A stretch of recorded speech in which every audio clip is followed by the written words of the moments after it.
Transforming the American electric sector to produce power without carbon pollution will be a tremendous spur to job creation and economic competitiveness in the 21st century, not to mention the benefits to our health and to our environment.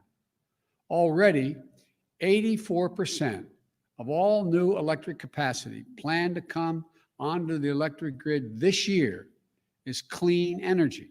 Clean energy. Why?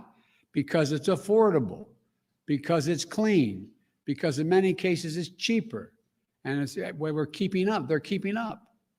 We're going to need scientists and national labs, land-grant universities, historical Black colleges and universities to innovate the technologies needed to generate, store, and transmit clean electricity across distances, and battery technology and a whole range of other things. We need engineers to design them and workers to manufacture them. We need iron workers and welders to install them. Technologies they invent, design, and build will ultimately become cheaper than any other kind of energy, helping us dramatically expand our economy and create more jobs with a cleaner environment. And will become the world's largest exporter of those technologies, creating even more jobs. You know, we're also going to build 1.5 million new energy-efficient homes and public housing units that are going to benefit communities 3 times over.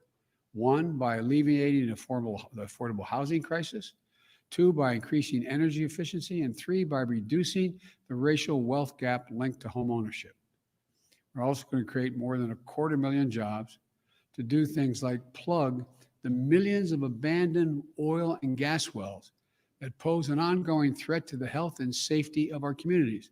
They're abandoned wells. They're open now. And we're going to put people to work. They're not going to lose jobs in these areas. They're going to create jobs. They're going to get prevailing wage to cap those over 1 million wells. These aren't pie-in-the-sky dreams. These are concrete, actionable solutions. And we know how to do this. The Obama-Biden administration reduced the auto industry, rescue the auto industry, and help them retool.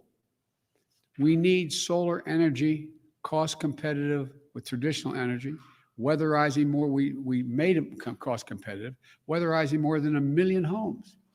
The Recovery Act of our last administration, the Democratic administration, made record clean energy investments, $90 billion. The president asked me to make sure how that money was spent on everything from smart grid systems to clean energy manufacturing.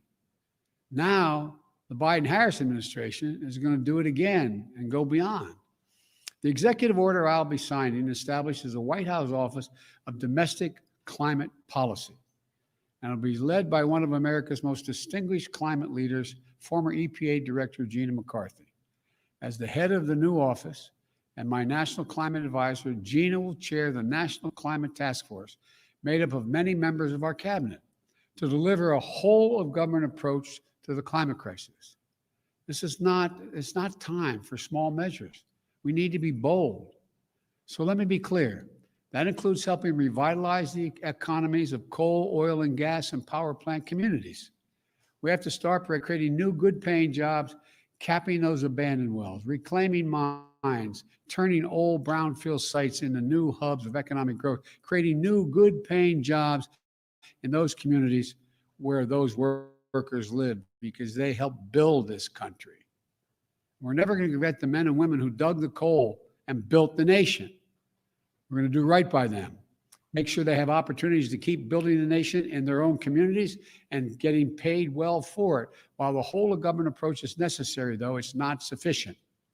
We're going to work with mayors and governors and tribal leaders and business leaders who are stepping up, and the young people organizing and leading the way.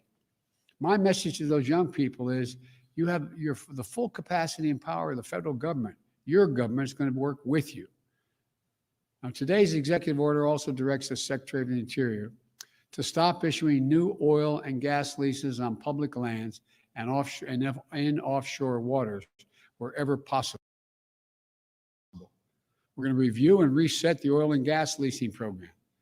Like the previous administration, we'll start to properly manage, unlike it, we're going to start to properly manage lands and waterways in ways that allow us to protect, preserve them, the full value that they provide for us for future generations.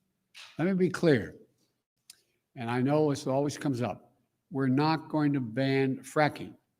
We'll protect jobs and grow jobs, including through stronger standards like controls from methane leaks and union workers willing to install the changes.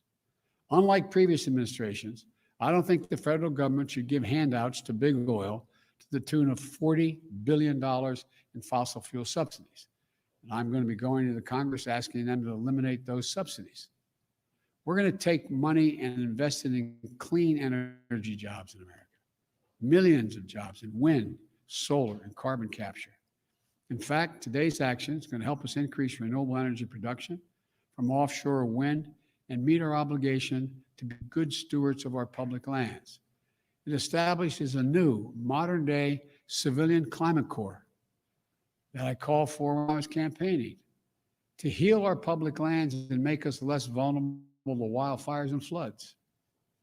Look, this executive order I'm signing today also makes it official that climate change will be at the center of our national security and foreign policy.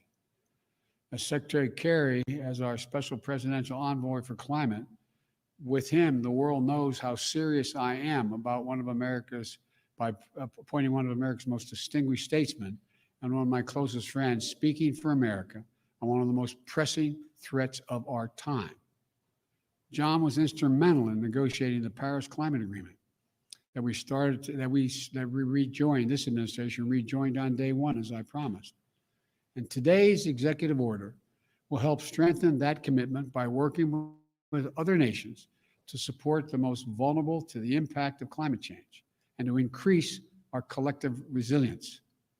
That includes a summit of world leaders that I'll convene to address this climate crisis on Earth Day this year, in order to establish a new effort to integrate the security implications of climate change as part of our national security and risk assessment and analysis will also be included. With this executive order, environmental justice will be at the center of all we do, addressing the disproportionate health and environmental and economic impacts on communities of color, so-called fence line communities, especially those communities, brown, black, Native American, poor whites. It's hard, the hard-hit areas like Cancer Alley in Louisiana, or the Route 9 corridor in the state of Delaware.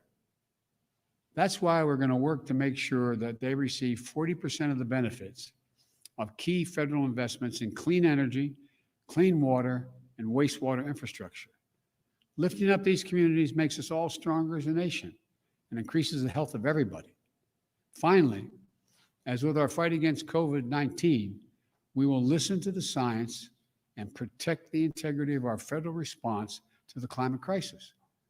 Earlier this month, I nominated Dr. Eric Lander, a brilliant scientist who is here today to be the director of the Office of Science and Technology. I also nominated another brilliant scientist, Dr. Frances Arnold and Dr.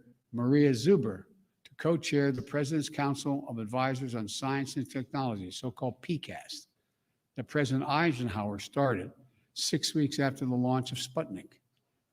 It's a team of America's top scientists charged with asking the most American of questions: what next? What's the next big breakthrough? And then helping us make the impossible possible. Today, I'm signing a presidential memorandum making it clear that we will protect our world-class scientists from political interference and ensure they can think, research, and speak freely and directly to me, the Vice President, and the American people. To summarize this executive order, it's about jobs, good paying union jobs. It's about workers, building our economy back better than before. It's a whole of government approach, put climate change at the center of our domestic, national security, and foreign policy. It's advancing conservation, revitalizing communities in cities and on the farmlands, and securing environmental justice. Our plans are ambitious, but we are America. We're bold. We're unwavering in the pursuit of jobs and innovation, science and discovery. We can do this, We must do this, and we will do this. I'm now going to sign the executive order to meet the climate crisis with American jobs and American ingenuity. And I want to thank you all. I'm going to go over and sign that now.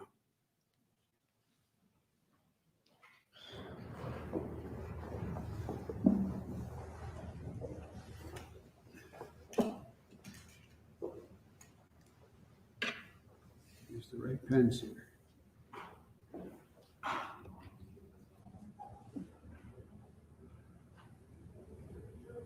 The first order I'm signing is tackling the climate crisis at home and abroad.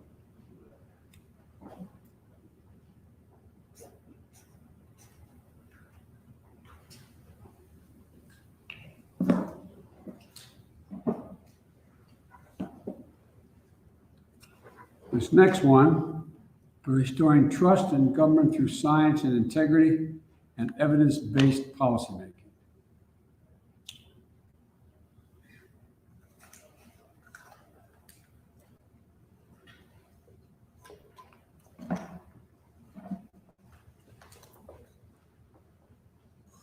More here. And this last one is the President's Council on Advisors on Science and Technology established.